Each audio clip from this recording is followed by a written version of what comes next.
This book is my personal story, my personal journey from Iran when I was a child and the revolution of 1979, followed by the war, Iran and Iraq war, and persecution of Baha'is, and eventually my personal stories of escaping Iran with the smugglers to Pakistan and gaining an asylum from United Nations, eventually coming to United States 31 years ago as a refugee and building a new life. I live in Seattle now with my husband and 3 wonderful children. I'm a dentist, and I am thankful for the second chance of life that I was given by the United Nations to build a life and live a life beyond my dreams. I'm going to read a little bit from this book to give you a taste of or the flavor of the book. Here we go. Tahirih was a famous Persian poet whom I have long adored. She lived in Iran during the mid-1800s, at a time when women were neither seen nor heard.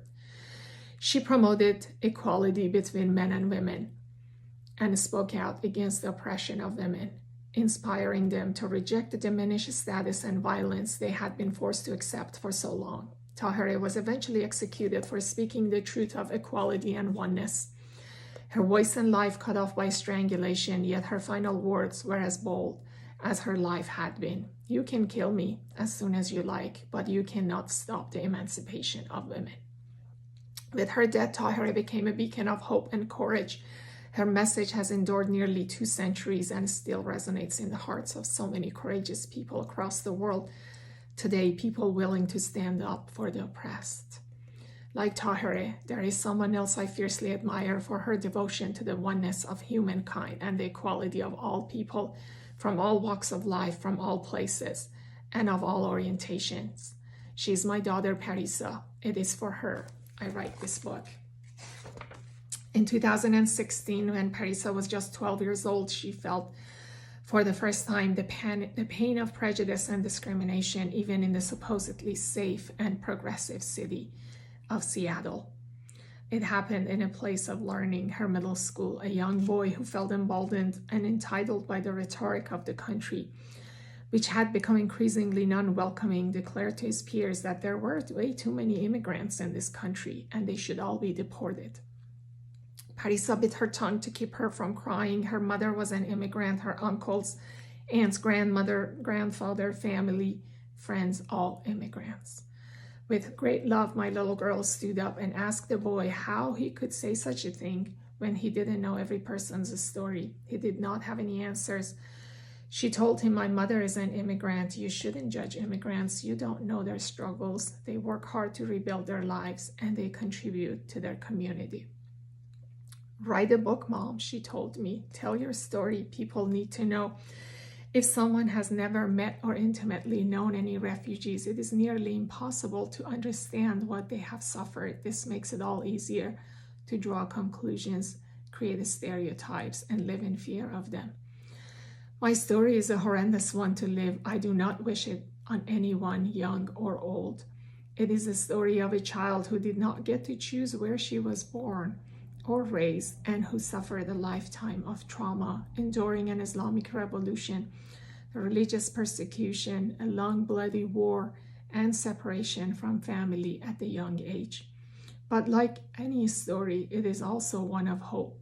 Hope for a new life, freedom, and greater opportunities. The hope that we can overcome adversity and that we are more resilient than we realize. If we can hold on to hope, even under the most distressing of circumstances, we hold on to a piece of ourselves. Perhaps it is a piece of our dignity, perhaps our courage, perhaps just a small will to live. But it is enough to keep us going. I'm going to read from chapter 5, page 46, called Dirty.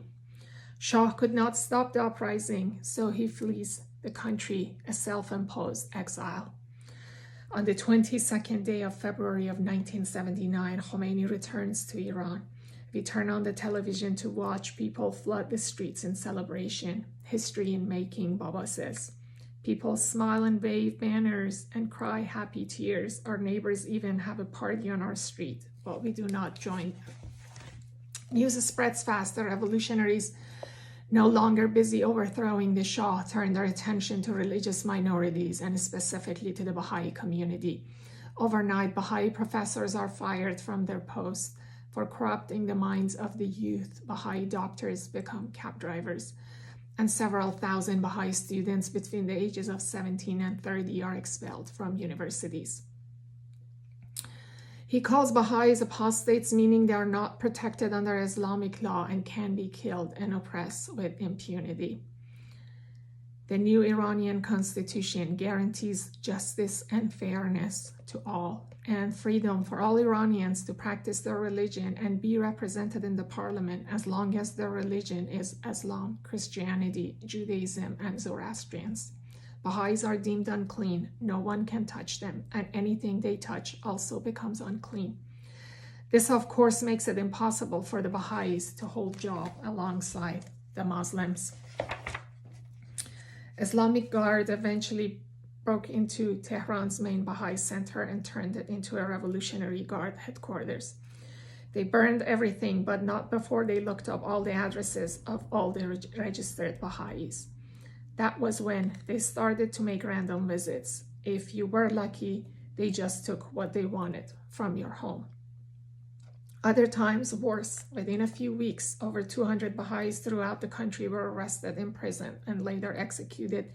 Even more were consistently attacked, burned, robbed, and stabbed. They were dragged from their homes in front of their families and from their businesses or places of work. This is from chapter 6, called Bombs. The revolution turned life upside down, bringing fear and panic and forcing so many into hiding. But somehow we managed. We found our rhythm again, and that brought a semblance of peace. I clung to Baba's assurances that things would change and we would be all right. He was right on one account. Things would change, and sooner rather than anticipated. But not in the beautiful, hope-filled way we had been praying for. The day the bombs dropped is a day I will never forget. Not ever. Not when I was 8, and not when I am 48. While it was the least terrifying day compared to all the rest, simply because I did not know what war was like. It marked the beginning of the 8-year war that would end up decimating my country and my soul.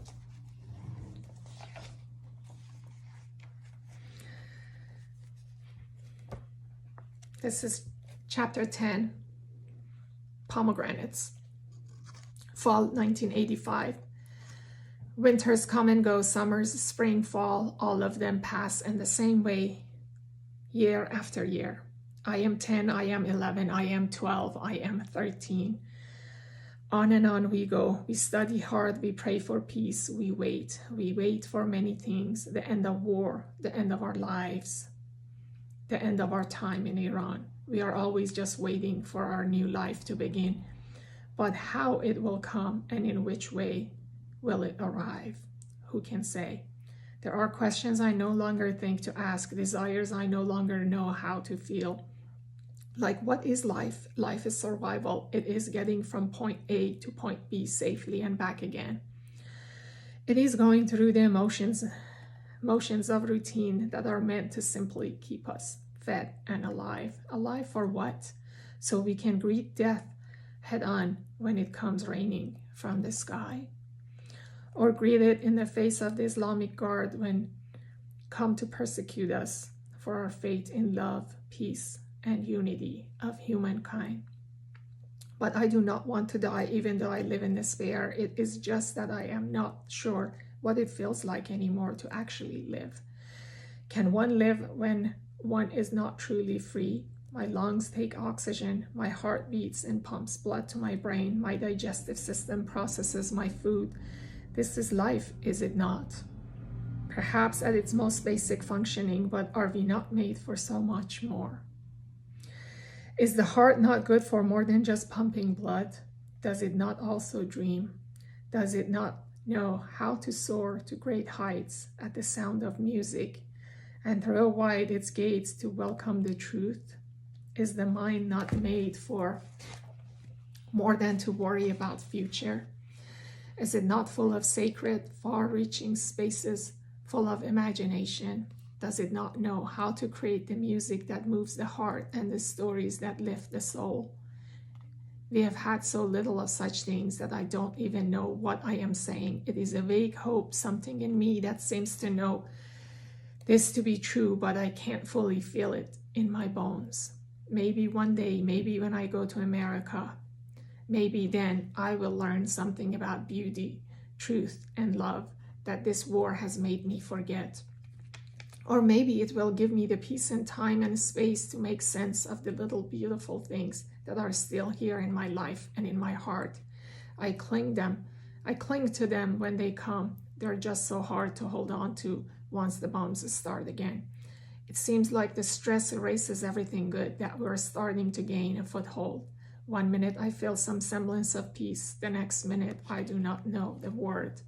I understand that we must cling to these small moments of joy, even in the midst of our suffering. They remind us that there is still goodness and sweetness out there. They remind us to hope. These are the thoughts I am thinking of often these days. And with them comes other insights, like how I understand that faith has the power to open eyes, but also the power to blind if we lose ourselves to doctrine and forget the simple tenets of love, upon which I believe